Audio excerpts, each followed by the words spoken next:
Welcome to Flourish, the Woman in Progress. Every conversation here is an invitation back to yourself to steady your body, clarify your mind, reclaim your emotional authority, and align your spirit with the work you are placed here to do. No one drifts into greatness. A woman chooses it. It is here that we build lives that speak for themselves. I am Teresa Ford, and I believe everything beautiful within you deserves room to flourish. This is Flourish, and we are just getting started. Welcome to Flourish, the Woman in Progress. I'm so excited to bring this particular product to you because we are all in progress. And the woman in progress is not trying to fix her life. She's trying to show up in her magnetism, in her lifestyle, in her leadership, self-leadership first, and in the legacy that she wants to leave. This is the most important work we'll ever do because it's why we're here. We're here for the progress. We're here for the process. It's who we become on the journey. And it's who we become in the process of becoming the best version of ourselves, right? Our potential is limitless. It's limitless. But if we're playing like it's not, it's never going to feel satisfying. So this is why I created this. Anybody that is sitting in the hot seat on this particular podcast, it's because they are a woman in progress. They have a process to share with you about lifestyle, leadership, or legacy. Okay? But everything that I do has the 4 pillars of self-empowerment embedded into it. The 4 pillars of self-empowerment is the empowered woman's journey to freedom.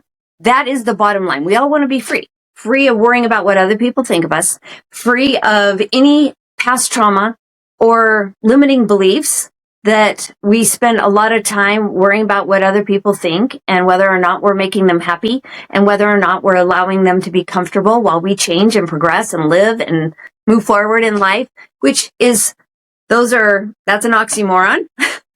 You can't actually worry about what other people think of you and grow at the same time. It just doesn't happen. So that is usually what's holding us back, and there is just no time for that. You deserve to move forward as fast as possible in life, and oftentimes that means slowing down to speed up. And so we're going to get into the nitty-gritty of all of this because ultimately we're here about leading your life. We're here about progressing through life at a pace that makes sense for you. We're all different. It's not a one-size-fits-all. And so the lifestyle that you choose is the lifestyle for you. But let's make sure that it matches your inner wisdom. Let's make sure that you're in progress in the best way possible. And let's also make sure that you are self-led. And there's this element of integrity, of making your insides and your outsides match. That means you need to be in agreement. Your brain and your body need to be friends. And sometimes the brain is just troubleshooting life, trying to stay ahead of the game, trying not to look like a failure, trying to please everybody under the sun, and your body's just flapping along in the wind behind you, hoping that it's going to get some attention soon. Now, of course, I'm exaggerating a little bit, but not necessarily completely, because I was in fitness. I was a hormonal fat loss specialist for women in the fitness space for 20 years after having made my own physical transformation. And I do know what women experience when they take care of themselves, like the way we were meant to be taken care of. And I'm not talking eyelashes and hair appointments. I'm talking about the inside all the way to the outside. And we do that by shutting out the noise in the world because, oh my gosh, there's so much noise out there about this is the latest gadget. Here's the latest buzzword. Here's the newest fad and fashion and diet and exercise. And it's not about that. It's about self-care. It's about self-acceptance. It's about who am I and what do I want? Because if you go after that, everything gets better. That's where you leave your legacy. That's the story you're known by. Does that make sense? So we are no longer waiting to arrive. We are refining. Always refining. That doesn't mean always perfect. That doesn't mean that we're constantly immersed in mastery. That means that we're just refining. We're thinking about it. We're checking on ourselves. How am I doing? How do I feel? What do I want? And you have wants and needs, and sometimes those get shushed. So let's not shush them. So let's get into the framework of the 4 pillars of self-empowerment, shall we? First of all, flourish is what happens when empowerment settles. That's why I named this podcast Flourish. Flourish, the woman in progress, because we are always learning how we give our power away and how we reclaim it. Because we are essentially sovereign beings. We are agents of freedom. We have all the freedom in the world to choose what happens next. We are women of discernment. We are women of intuition. And we are women who can be extremely decisive when we stand in the power that is in alignment with our true nature. What is our true nature? Love and light. Our love and light is what guides us. It's what helps us make these decisions. It's our inner guidance system. And sometimes it gets shushed. It gets clouded. It gets impeded on. And we are saying, well, that person needs to change so I can be happy. But that's codependency. So that can't be true because we're not naturally codependent. And if we're not naturally codependent, then we don't owe anybody our story. And then we don't lead with fear. And we definitely don't second guess our intuition. We lead with confidence.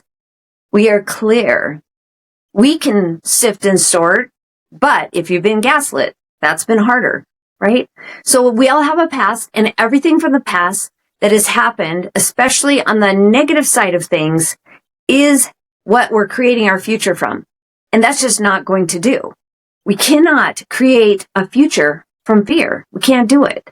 Now, I grew up in a chaotic household. It was emotionally absent of love. And you know what? It was the best thing ever. Why? Because it made me desire more than anything else to go out and find out what love is all about. How do I find it? How do I embody it? How do I share it? And when that is the quest, because love and light is all we are, then we also dive deep into this big umbrella called self-empowerment. So self-empowerment covers the 4 pillars: physical, mental, emotional, and spiritual. And what happens when we dig deep into those 4 pillars?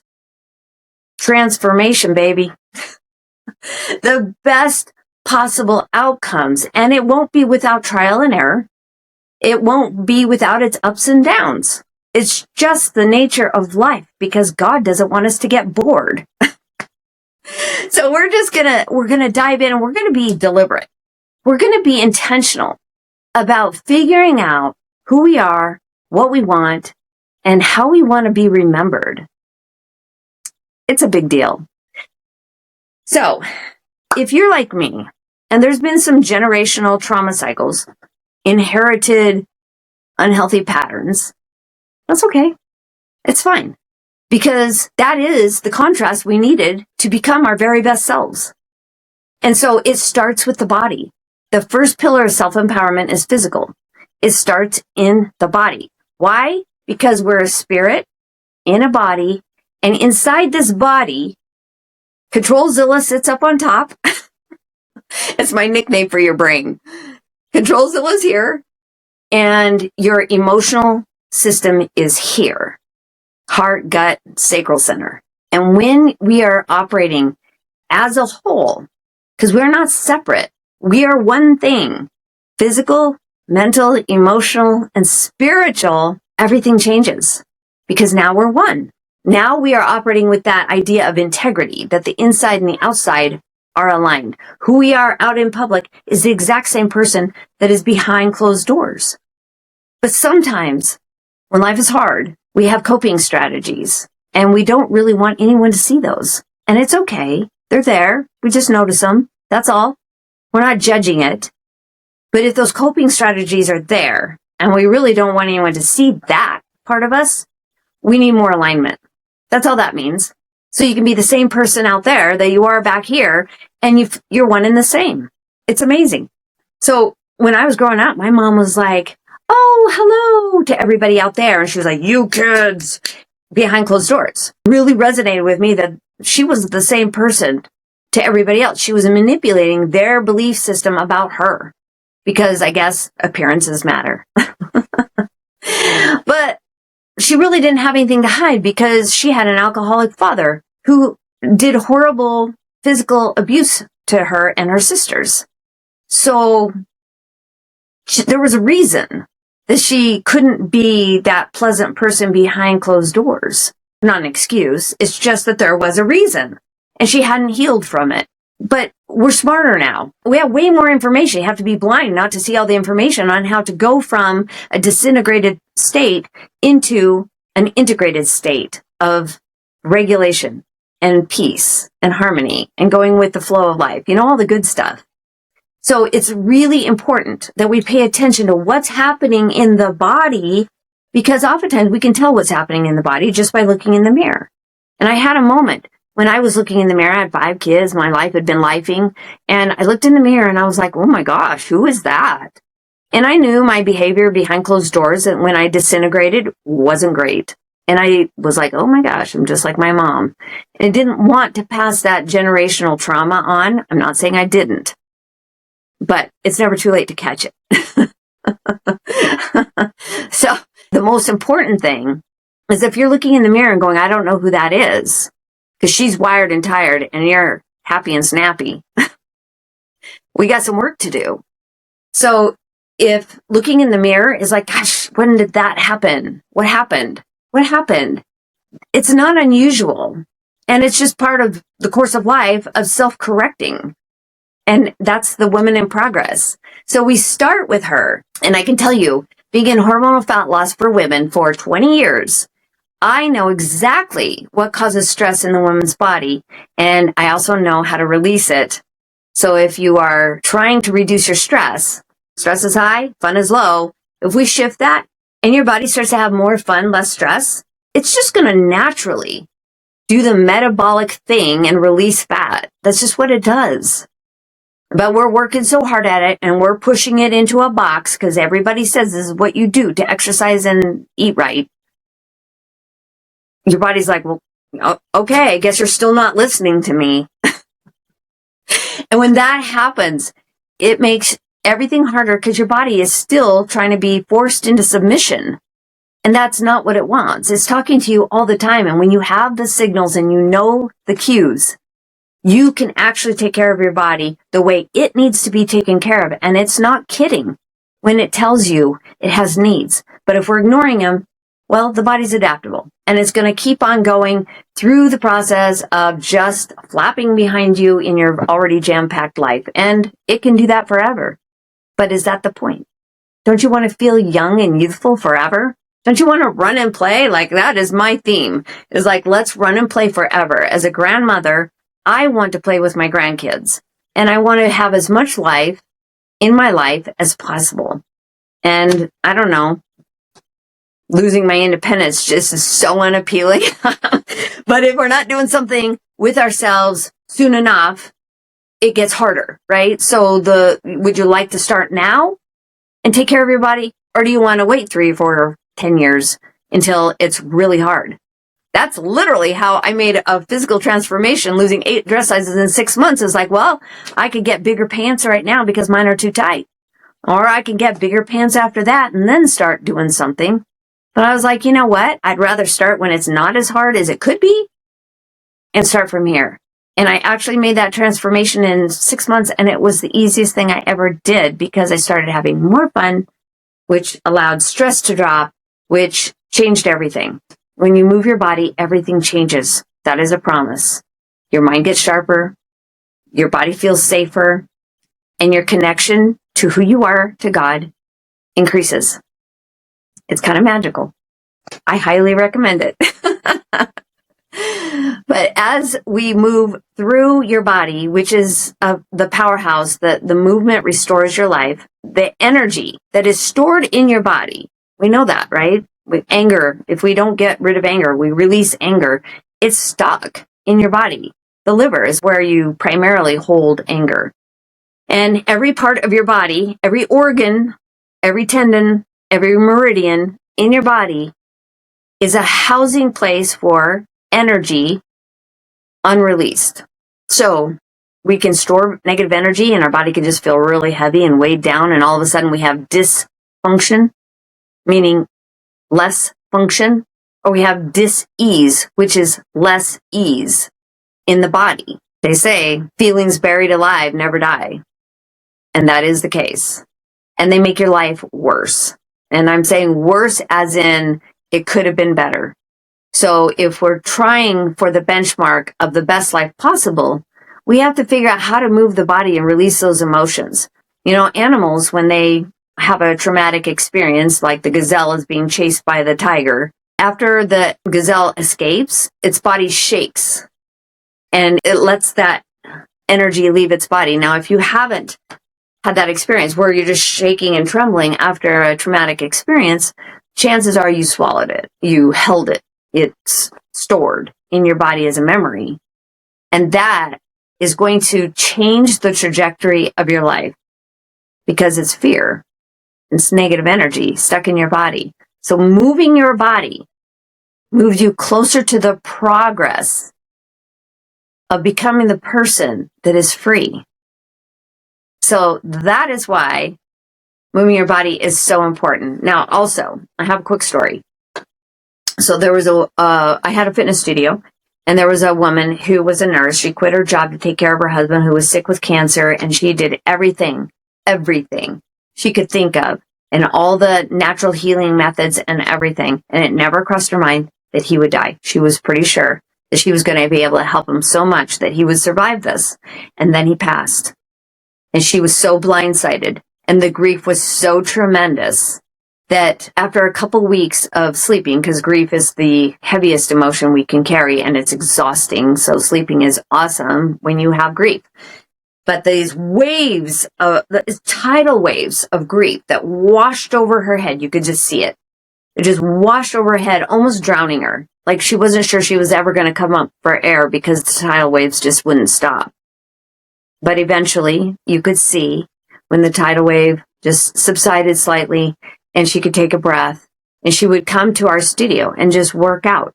It was only 30 minutes. We didn't overdo it. It wasn't a marathon. She wasn't trying to prove anything. It was literally listening to her body sprint and rest. And by doing that, she was able to move grief through her body, move through that grief process much faster than I've seen it done in the past. Now, everybody has their timeline, and this is just an example, but I watched it firsthand, and I know that moving your body can change it. Why? Because the breath, if grief is held in your lungs, which it is, and you move your body, that causes you to breathe hard, grief can move. Otherwise, it's just stagnant. It just stays in there for a while, for a long while, like a long time.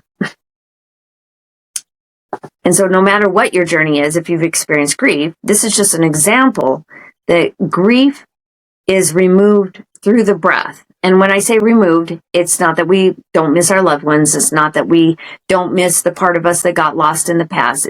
It means that the energy that could have been stuck in your lungs isn't. So you still have grief, but not to the degree that it's debilitating in your body.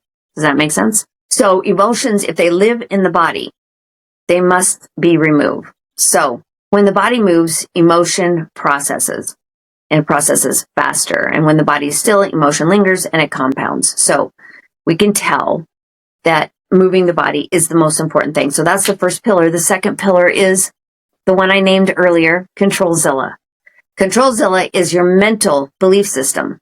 Now, when you were a child, you were being raised by people you gave total trust to. You're like, you're the one to tell me the truth about who I am and how wonderful I am. And if we had parents that weren't available to do that, they were emotionally unavailable or emotionally immature, then there was a lot of confusion because we were being cute and shiny and they were not necessarily smiling and laughing. They might have been frowning. They might have been critical. They might have been ignoring you. They might have had zero love to give, which I called the profound absence of love. And if that was happening, then we were like, shoot, when I smiled, they smiled. When I smiled, they smiled. And then all of a sudden that pattern went out the window when I pulled over the potted plant and dirt went everywhere and mom and dad were upset with me. And then, I'm going to have to be cuter, smarter, invisible. I'm going to have to try harder. I'm going to have to earn the love that I deserve. I'm going to have to earn their approval. And if that's what was happening to any degree in your past, you developed a perception, not truth, a perception that something in you was missing, and you would have to try harder, earn, push, and work harder, not smarter in life to get the same feeling as that first smile. Makes sense, right? So Controlzilla up here, she's been conditioned. She just was like, oh, I'm looking around and this is how we operate. This is what love looks like. This is how relationships go. This is how we conduct ourselves in public. These are our values. These are, the characteristics mom and dad approve of. And when you're processing all of that in an underdeveloped brain that's not really fully developed till it's 32, so there's a lot of conditioning in those years, right? If that's the case, then we may be operating from beliefs and perceptions that don't hold the fullness of truth. And if so, we suffer. If we believe somebody else is the reason we're unhappy, we are the ones that are suffering because those emotions are in us.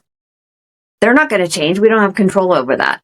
Right? So Controlzilla is trying to control people's perceptions of her. So she's seen in a good light. There's something in her past that tells her that how she is when she's got her bunny slippers on and her hair's a mess isn't good enough. There's something wrong with that. And there's not. But we might believe it. So when we check our belief systems, when we check the stories we're telling, and we check for truth and the absence of truth, we can actually tell ourselves a better story that changes the way our body perceived stress. Okay? So the third pillar, number 3, third pillar is emotional. The emotional pillar is all about the nervous system. So we are complex, yet it's so simple because we didn't have to come up with the nervous system, right? But we can understand it through the way we feel. And when we feel better, everything is better. And if we're not feeling great, which happens to be something we are really not aware of. If you've had trauma, if you had generational patterns, cycles handed down to you of less than great. Trauma is just something we didn't know how to process. We were underdeveloped and didn't have a handbook for it. That's what trauma is. So that's how I'm using it in that context. Trauma is something that we didn't know how to handle. We didn't adapt fast enough. It just got stuck. And sometimes when we're triggered with that same memory, we're the same age we were when that trauma was triggered the first time. So we're 6 years old. We're 8 years old. We feel like we're 12 years old. So you can kind of tell that when you think a thought that has the absence of truth, it triggers your nervous system, which happens to be in the brainstem, and it goes through your whole body, through the vagal nerve, which actually runs right here.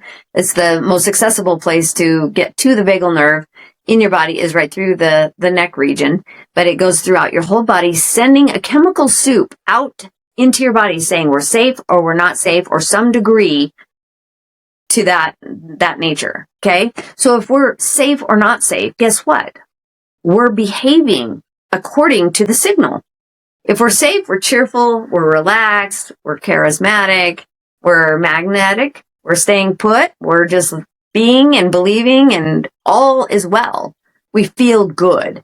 Good is closer to God. God feels good, right? Love and God are one and the same. And so I use those words synonymously. I also use truth, love, and God, and truth, love, and light as synonyms. So if you are feeling good, if you're feeling light, if you're feeling love, all is well. Your nervous system is sending signals to your whole body on the nanosecond that says, we're good. All is well. No worries. Chill. And we just sit back and we relax and we handle life so easily. That is rare. For those of us that had stuff to sift and sort through in our childhood, that has taken time and energy and effort and awareness to go, wait, how am I doing?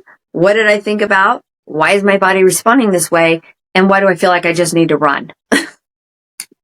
So your nervous system is operating in fight, flight, freeze, or fawn So fight, defend yourself. Flight, run away, get out of Dodge, leave the room. Fawn, which is I will become anything you need me to be just so I can stay safe. And freeze. I don't have a playbook for this. I don't know what to do with it. And then the coping strategies around that are dissociation, right? And just, I don't know, you make something up. You don't want to look stupid, right? That's what's happening there. Like I said, it's so complex, yet we can identify, if we sit down and look at it, we can identify what feels like flight, what feels like fight, what feels like fawn, what feels like freeze, right? And we call it anxiety, or we call it depression, or we call it overwhelm. We have names for it. We're just not talking the technical terms. But when you understand how it actually is working and how it's manifesting, because you thought a thought that triggered your nervous system on the nanosecond, your body's always checking, how about now? Am I safe? How about now? Am I safe? And we're pulling from an entire history of living that is stored in our nervous system of what's safe and what's not safe. And we're trying to create a life that we want from the state of now. We're drawing on everything that happened in the past. And until we resolve the bad stuff, the unpleasant stuff, the experiences we didn't expect to have in the past, it's very hard to create a different future. And that's what a looping trauma pattern is. We don't know how to change it. We just keep doing the same thing over and over, and we find ourselves in the same places over and over, and it's not a whole lot of fun. Just saying. Ask me how I know. But there is a way out. There is a way out. And it takes time and patience, but we'll get there because you are a woman in progress. And with a little bit of time, a little bit of awareness, and an expectation that is set super low so you can really never be disappointed, but the intention is super high because you will get there. Everything else changes and it just gets better. The fourth pillar of empowerment, the fourth pillar, number 4, is spiritual. Now, this is an important part because the personal integrity of living true to who you are, inside and out, starts with the spirit. Even though we talk about the body is relegated to gravity, time, sleep, food, water. It's really hard in the body, but that is the thing that we can focus on the most because it's with us every minute of the day. But it's the soul, it's the spirit that lives inside the body that is love and light, and it cannot be changed. It is in stone. No matter how much you think less of yourself, you cannot change it. And when we align and attune to love and light in the body, in our connection to our higher power, I call mine God, He's my Heavenly Father. And when we understand that we are His daughter, He created us as a spirit, put us in a body so we'd have lots of opportunity to learn and grow. That alignment and that connection brings everything full circle because now we treat ourselves like a daughter of God. Now we are able to make the connection and the distinction between our lower self and our higher self. This is where sovereignty is. This is where your free agency lies, is in your ability to choose where you want your connection to be. Putting it out there in the outside world, will we focus on the scary things in the world? Are we looking to see who's looking at us? Are we looking to see who we should compare ourselves to because maybe we're not getting it done? When we focus on God, everything changes. Your intuition becomes stronger. Your inner guidance, your knowingness takes over. And this is where you flourish. You flourish because you're paying attention to the guidance that is specific to you. It's not for everybody. When you're praying, you're asking for God's help. He's talking to you. He knows you. And when that's number one in your life, it all makes sense. You're talking to God who's living with you in your body. Your body is asking you to pay attention, so you're listening to that. Now your brain becomes a friend to your body and your spirit, and now your nervous system feels safe. When you feel safe, everything is at ease. Everything. And then this life just happens. Life becomes the thing you create the most. It's where your self-leadership is. It's when your lifestyle feels rounded and full without being busy and overwhelming. Does that make sense?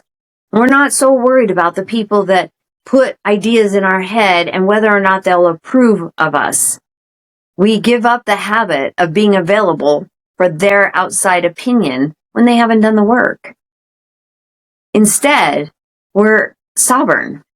We are here. We're in our bubble of light. We're finding satisfaction and peace apart from outside input.